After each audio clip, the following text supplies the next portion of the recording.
good. Pretty good. Yeah, very good. Pretty good. A little knocked out, you know, whatever. A couple of days, fucking 3 shows or whatever. Driving, not sleeping, drinking, you know. Drinking coffee, your stomach is fucking churning. Not drugging. Searching for weed. It's good. I don't smoke cigarettes, but I'm a He doesn't have. He's got to make something out of something. Sick. So, okay, this is the first time seeing you guys since that Bloodfest thing in Montreal, which you played as well with Ragman. Oh my God, yeah. Yeah, we did? Holy shit. I remember seeing you there. I don't remember being there. Yeah. So that was the last time I saw you guys. Now it's been over 10 years. And I gotta say, those guitars, man, sound great. You guys sound really fucking tight. Gotta say it. You know what, man? You break a couple strings and fucking magic happens. Yeah. Magic happens. It's all about breaking strings. Strings were broken tonight. Many months. Many strings were broken. You're wounded, you fight harder. You just gotta pretend it's there. Yeah.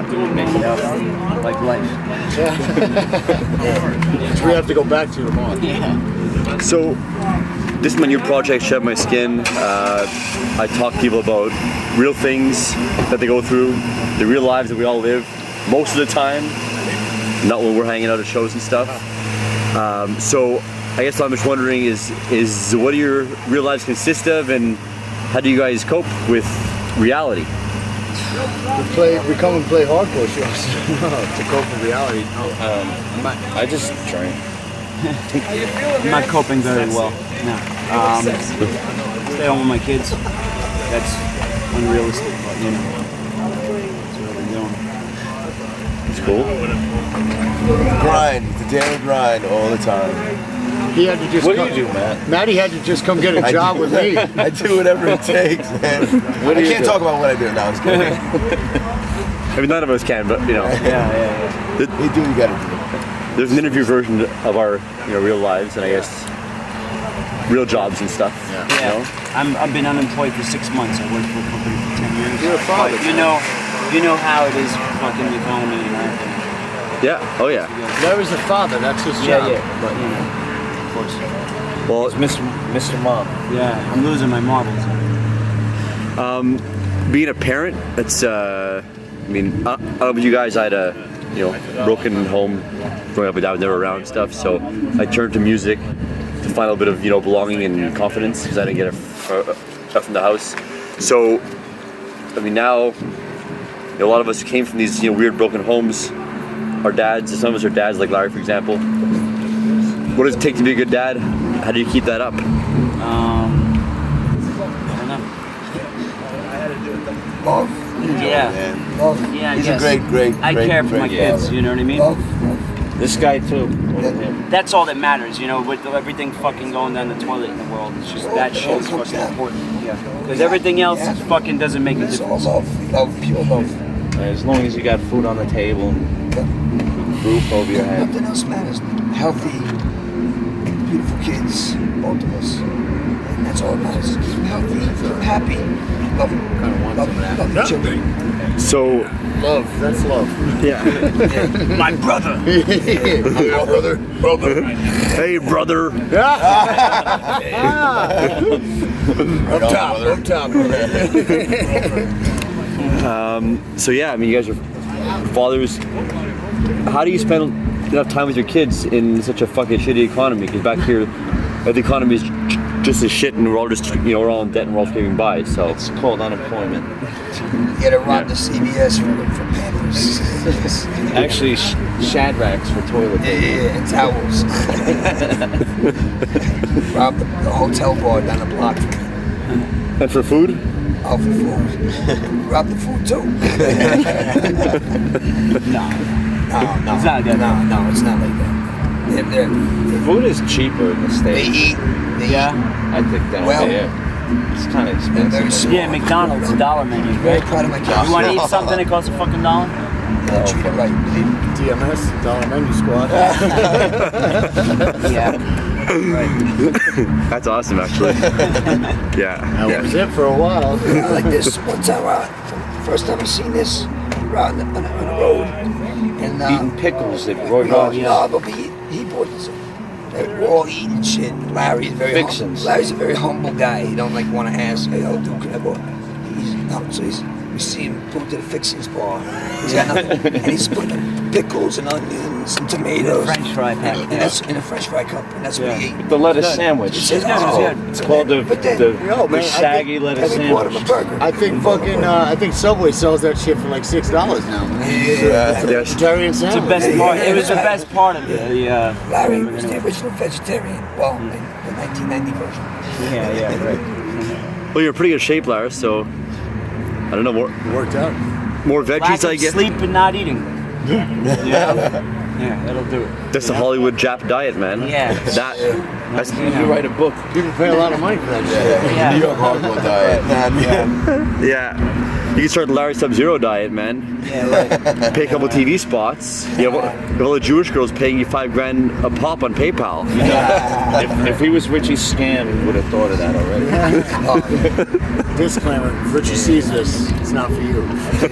Oh, he loves having He's a great father too. Yeah. He is. You never He know. is. He's awesome. Without a doubt. An amazing father. Right. That's great. That's great. Richie. Scammed us. Scammed us. Scammed us. Japan, the whole party was screaming that shit. Damn, das. Pretty funny. And he got up and he started rapping it like fucking in front of They the whole. put him in a helicopter. Yeah. They did. MQ and Scam went in the helicopter. Yeah. They did. And they flew around Japan. I seen it. Who does that? Scam does With that. like executive, like Japanese dudes. Yeah, they're ready to jump out of the fucking helicopter. Wow.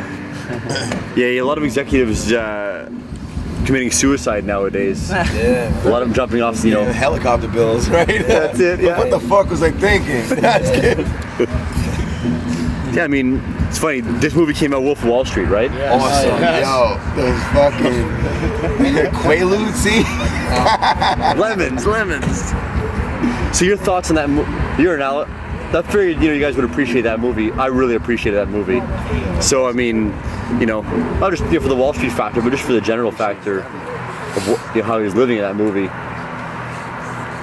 Can you guys relate to that movie? I didn't see it either. I don't know if it really relates. I mean, that's None like, of us ever seen he's selling shitty stock to people, screwing people over and keeping the money, But then again, you do what you gotta do to get up as high as you can get, That was the 80s, though. Money was being fucking thrown around. They're selling shitty fucking. We're paying the price now. Yeah.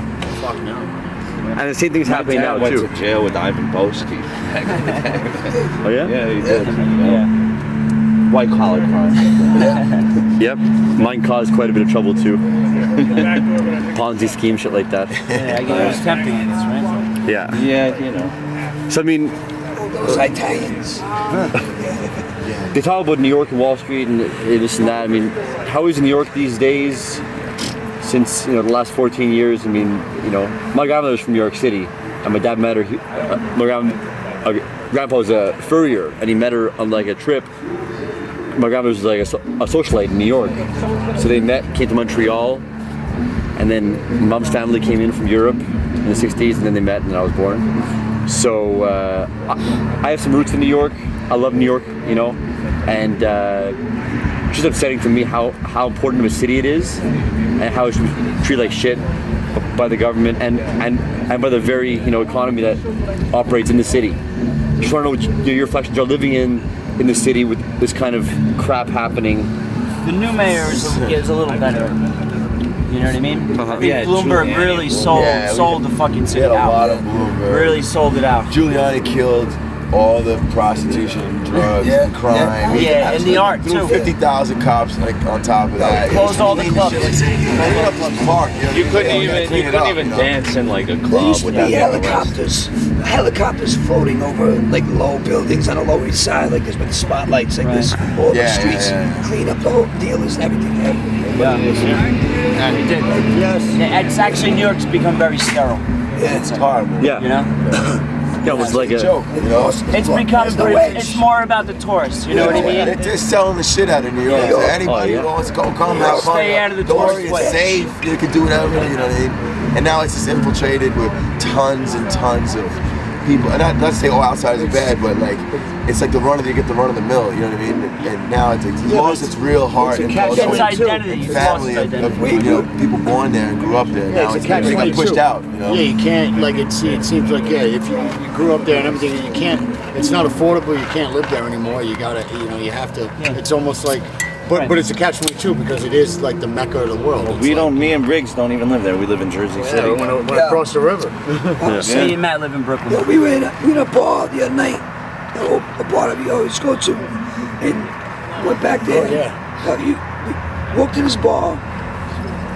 All the people that were in there are the people that would not dare even look at that bar. That neighborhood. Right by. Even near the There's a bunch of neighborhood. maniacs in that fucking bar. It happens overnight too. We went to a And all of a island. sudden, here's these guys and these girls that are like, what they're wearing, like, you know, like, Like Bloomingdale's, it was like They're Wearing evening dresses, going to Dresses. fucking dive bars that, you know, these Coke bars that used to be like fucking, you know. Well, I say, man, in Montreal, there's a lot of these like chic bars. Yeah, we witnessed that the other day. And oh yeah, Yeah. and I mean, a lot of these kids are pretty well off, but they dress like kind of street style. We got a little story. Yeah, We were in the van, and one of us started yelling at a girl walking by, and we were in this van, and there was a Bentley parked behind us. She goes, "I'm not talking to you fucking guys." She goes, "I want to talk to the person in the Bentley." behind us. Yeah, she's like, that's Yelling a that whack down the street. minivan right there. Yeah. Not kidding. It's great. You fucking guys, I'm not talking to you. Yeah, we got this 4 times because our van. He had somebody else like, "This is what Yeah. I have this van." We gotta come up with a name It's for a it. rental. Shit. What the fuck Yeah, are we it was supposed to Soccer do? mom It's skins. the worst because it's this drunken metalhead dude drunk out of his mind. And he walks up to our van. He was like, He walks up to our van. He goes, "This is what you tore in." Like this. I thought he was gonna grab the kid by the face and smash it into the van. But you know, whatever. Instead he gave me his phone number. pistachios. Yeah, give him a bunch of pistachios. He gave me his phone number. Hey, there's your friend. Oh, that's great. That's great. Yeah. He even turned his nose up at the pistachios. Yeah, he did. He never had a pistachio nut before. He's like, what's this? I gave him a pistachio. He loved the And pistachio. he loved it. So I gave him another pistachio. All of a sudden, the van's really cool. You know, you're like, oh shit, no, it's not that bad. His girlfriend tried a pistachio first time. Pistachios. What's a pistachio? In France, there's an expression for that. It's called bobo, which stands for bourgeois boheme. Basically, they're bourgeois, they're rich girls, and they dress like bohemians. Right. Because they want But to. they're upper class, right? I see. Oh yeah. They just don't want to identify with that. We call those Slumming it. We call him hipsters. slumming it. Yeah. That was all the girls coming on the Lower East Side, coming hanging out over there. Hipsters. No, Hipsters. Slumming it. What are you Yeah. doing over here? Right. How many people move to Brooklyn? And I hear these jumpies like, yeah, it's 5 blocks from where like Biggie used to live. Yeah, exactly. Come Awesome. on, give me a fucking break. Yeah. Yeah. Larry likes to go. Larry does this. The other one, Larry does this.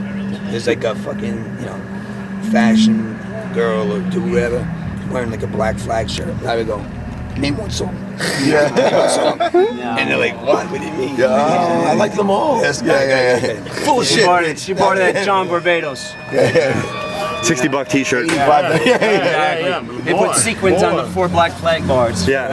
Rhinestones on No, the article I just read about this designer dude who ripped off the Hell's Angel logo Oh, yeah. I heard for like about an that. department store clothing line, and then he got sued by the Hells Angels attorney. Yeah. And then it's in court now. Yeah. Dude, he could have been killed. But yeah. Or Chris Brown, but the giant kids he was rocking. Did you see those? Yeah. Death before dishonor. See the Cro-Mags on the back of his jacket. Yeah. Discharge. I think. Oh, yeah. Right. Seriously. Exploited. Oh yeah. Really? Exploited. Yeah, Yeah. a lot of He money, paid like- thousands. yeah, It was like for it, right. $2,200 jacket. Yeah. Was it at the Gap? There was because there's a chain that made this like punk jean jacket Yeah, right. with like fucking patches. Cro-Mags, Right. CBGB. It's like all set. I hope they got a cut of that, man, because that's really fucking sad. I don't think They so. probably licensed it out. They probably licensed it out. Oh yeah. Or like Whoa. some of these make these mock-looking things, and it says something like it'll look like a discharge logo, but you realize it says like punk or something really fucking generic or retarded. You know what I mean? Like it's like brainwash shit. You know what I mean? It's all but the chic, you know. The styles are born in the underground, and then someone sniffs a little bit of money. Right. No identity with the movement behind it, That's just what the it was. style. It was, fashion magazines. Which is really fashion magazines sort of ripped They off. just had Punk Week. They did a fucking Punk Week. Punk Week. Punk They girls. did. Yo, on the runway, it was fucking all the fashion models, and it was a big thing. It was Punk Week. It's true. Punk is huge now. Huge. That's when the shit fucking died because all these fashion magazines coming in and they're fucking taking the styles from these people that never paid any homage to them. That said, this is where it came from. Models. They used it. Yeah. They exploited the shit out of it. I mean, like Zoolander. just to have Doc Martens in school. Yeah. And then the jocks are, oh, look at those. What the Right, fuck are right, those you're yes. wearing? Next thing you know, they're rocking the Doc Hey, where's the Martens. war, man? Where's the fucking war? Oh, I got, to do, you know I what got I mean? my Doc Yeah. Martens at Macy's. You know Yeah, what I mean? and then when grunge hit big, all of a sudden like, oh, these dudes are wearing fucking Doc Martens and shit. Yep. That's it. Flannel and Docs. Yeah, you know? yeah, right. I remember Larry always had the black corduroys, the combat boots, and the Flannel, right. the black and flannel, Right, gray or whatever. Because that's what like the They tied fucking around his waist. like the circle Punk jerks rock, that's wore what it and was. shit. Yeah, Like yeah. you know what I mean. Back Yeah. then, that was like a That's because what they had they kept you warm when you were fucking Yeah, sleeping yeah. in the Now you street. go to a show and you fucking wear it to the show and you tie it around your fucking waist and dance. You know what I mean? Like Yeah. the long sleeves of it, you roll them up or whatever. Yeah. Well, Sid, that's back when clothing had a purpose beyond just impressing somebody else, right? Right. It was clothing to survive, it was clothing to identify. Oh, that looks cool. Yeah. You know? To express yourself, but like to express real values, not to express the fact to you're. be different from mainstream. Just we had our own thing going on. Those people who didn't accept us. We started our own thing. Before me, of course. That's why. That's where we all come from. So, what's next for Subzero? Because this lineup is super tight. I hope you guys get to record something because it's been quite a while. The last album was very heavy, so this one, Working on it right now. Definitely working on it. Yeah, we're kicking around. We're writing and recording like often, tossing shit around. We got some shit solid. Hopefully soon we'll put some out. I didn't even tell you guys, man. Tim said we could do a record with Big Blue. We'll be in there next week. All right. So he 6 said months he'll have he'll some. mix it. He'll Only set it 5 up years and away. mix and everything. So, but he said we gotta hurry up. Yeah, cool. Yeah, so hurry up. It's been too long. You know? Nah, cause We got shit done. We're just waiting for Sure. a full Yeah. package. To put it out. The correct way. Tim Gillies is like Gillis. He fucking gets pissed when we call him Gillies. But it's Tim Gillis. He's like he's done a lot of shit, so it should be good. Great. It was cool that Hatebreed and Terror covered you guys. I mean, that was nice. Hatebreed used to be like in the front row.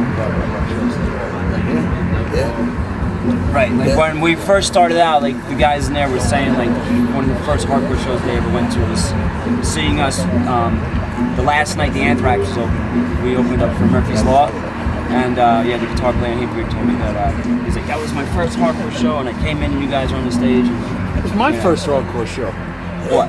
Sub-Zero. That's right. I was At the Boardwalk. At the Boardwalk. Yeah. I was in New York. I was fucking Right, that was 12. that was the Friday, the infamous Friday the 13. 13th Friday the 13th. show, right? With Dismay. Right, dismayed. Yeah. Rest in peace.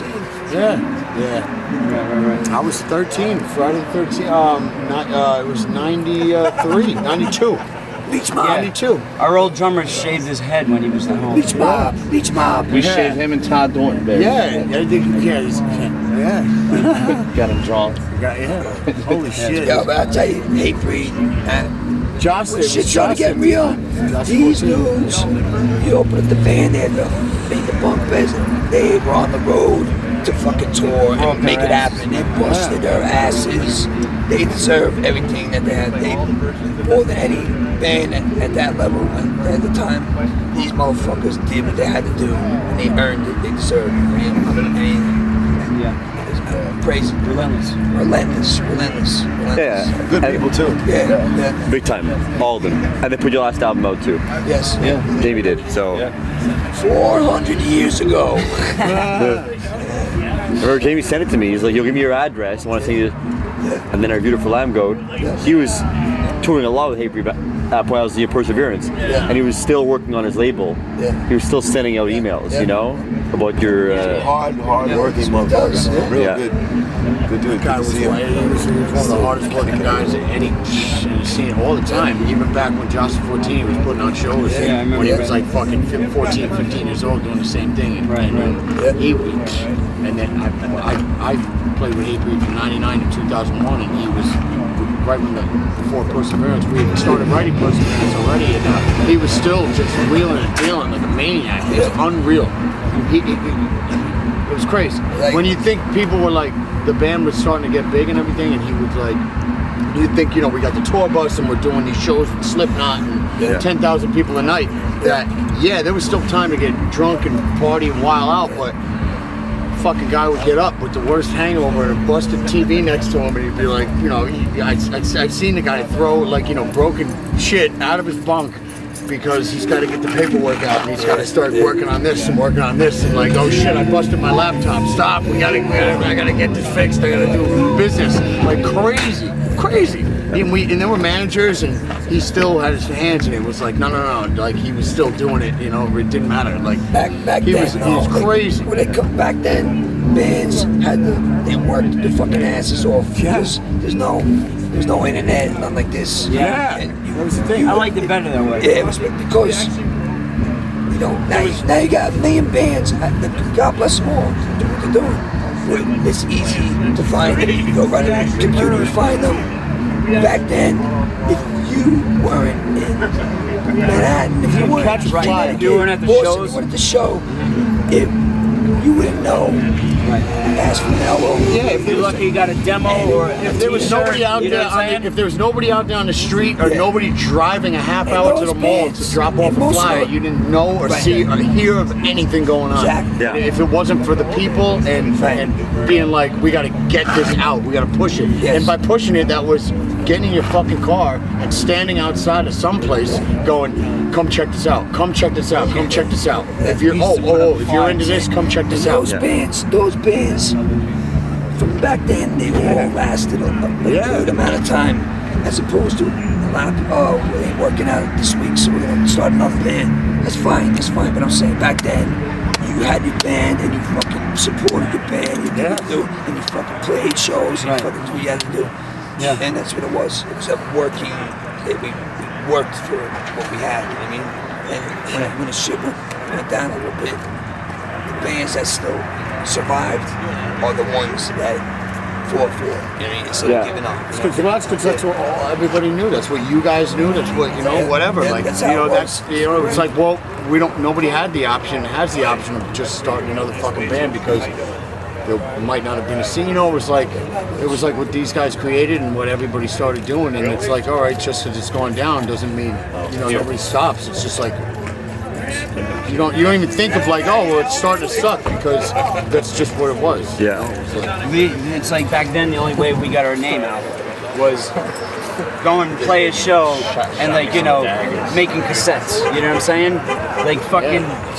My mother would go to Chinatown and give me like 10 boxes with 100 cassettes or some shit, and I had to sit there and fucking double all the fucking cassettes. Making cases, photocopying things, folding it and going, fuck, it didn't fit. Right. Going and having to go into a record store and be like, Sell shit on right, consignment. hey, I got 10 fucking tapes of my band and this and that, and they're like, who the fuck are you? Yeah. You know, get the fucking, you know. Would you please just they sell throw it? us out and, like, you know, it was really, you know, it was much different, you know, it was really hard.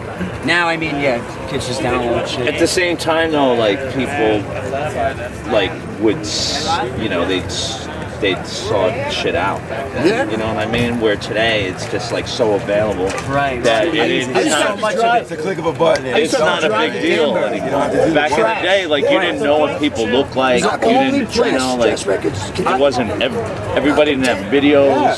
You had to like you'd buy a demo for a band you never heard, just as like, you know, like cover because like, oh, you know, whatever, I'll check it out, I'll support it. Because of the cover, the tape looked cool or something like that, you know? I was just saying, I used to have to drive a half hour because there was one record store in our area, or my area where I grew up. There was one record store, and if I didn't take a train into the city an hour away, or an hour and a half by train, I had to ask somebody to drive me to this place, Trash American Style, up in Danbury, Connecticut. That was the only record store from the city to upstate New York. Right. That carried anything remotely hardcore or anything, and it was like you just walked in and was like, I had $20 and there was demo tapes for $3. So and you know, I saw this band on a flyer, never heard the band, and was just buying tapes and was like, this is kind of what I'm into, I guess, you know, like, and you just kind of learn about it. You know, that was it. People went out to shows, no matter who's playing, just to go to the shows. You know what the fuck was going on? It was a hangout, you know. Yeah, I mean, I bought a lot of records even just fucking for the covers. Yeah. There was no way in hell I was going to be able to hear what it sounded like. You know what I'm saying? There was no way. Well, look, I mean, a lot of people, that's how you guys built your fan base back then. And the same as Hatebreed, actually. You're very similar to the way you guys Yes, that's what I'm saying. built your fan bases, and look, both you guys. That's all it came from. Yeah, and you're both still together because From the Anthrax. Yeah, That was a club in Connecticut. Like that was such like a that place was like so fucking influential in retrospect. Like how many fucking bands or people or like came out of that place. I saw Dinosaur Jr. there. Like they played everybody talking about it. Me and my girl driving in, Dinosaur Jr. was on. So I see That place is fucking unbelievable. The day after you see fucking Nuclear Assault on Right. Yeah. The day after that, Sonic Youth. I mean, like all different styles came in. Right. I mean, no bouncers, packed every weekend. the fights went on and they went out the door and out in the parking lot and up the fucking, They only served jokes. Yeah, no alcohol. Wow. You'd have to drink it out back. Yeah. So all the straight edge kids at the time were drinking Joe Cola. Like they went out and Joe Cola. Hey guys, well look, thank you very much for your time. Thank you. Definitely check out All Out War. We're all going to check out All Out, exactly. That's another band. That's another fucking band though that has been doing it since '90s. Right. Karate Chris started that band down in the city and came up to fucking. He started Marauder actually. Right. Who is whatever, and then Rest in peace, Saab. Rest in peace, Saab, for sure. Anniversary is a couple days ago. Was dead. Yeah, it was the anniversary. A couple days ago. But like Karate Chris moved up to Newburgh and who started Marauder back down in the city, and then came up and started All Out War. So in case y'all didn't know where that came from. Right. Ta-da. Metalcore. Yeah, metalcore. Yeah, metalcore. Thank you. So there you go. Yeah. Every fucking band, just so you know, that's where a lot of shit came from. Everybody. And a quick shout out to the Ragman fans out there watching. Quick shout out.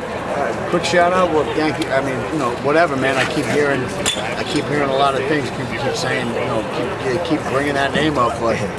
It's cool. It was fun while it happened, but you never know.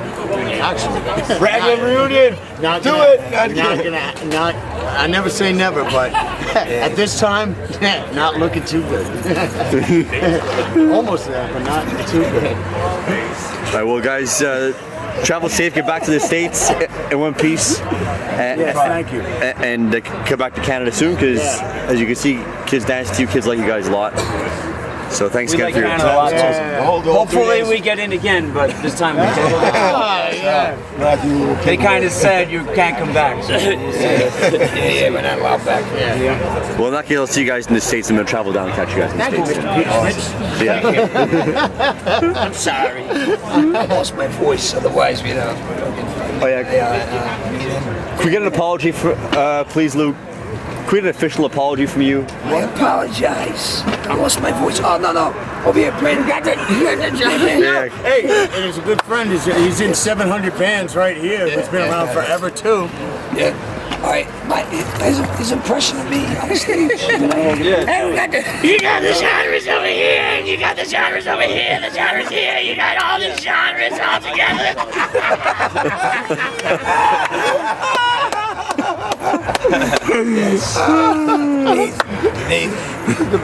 That's great.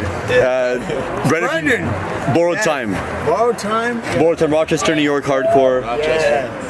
Dropping a 7-inch Full Circle Attack Records very shortly. Yes. June or July, something like that.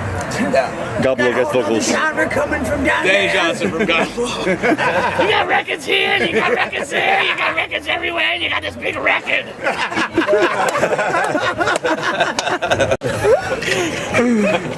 That's the best shit ever. Lou, if ever you can't make a tour, he can sit in, he can fill in for you. I'll take care of the between song band. Yeah, the between shit. You got that shit down. I'm a fucking muppet. Gonzo. We'll bring an interpreter next time.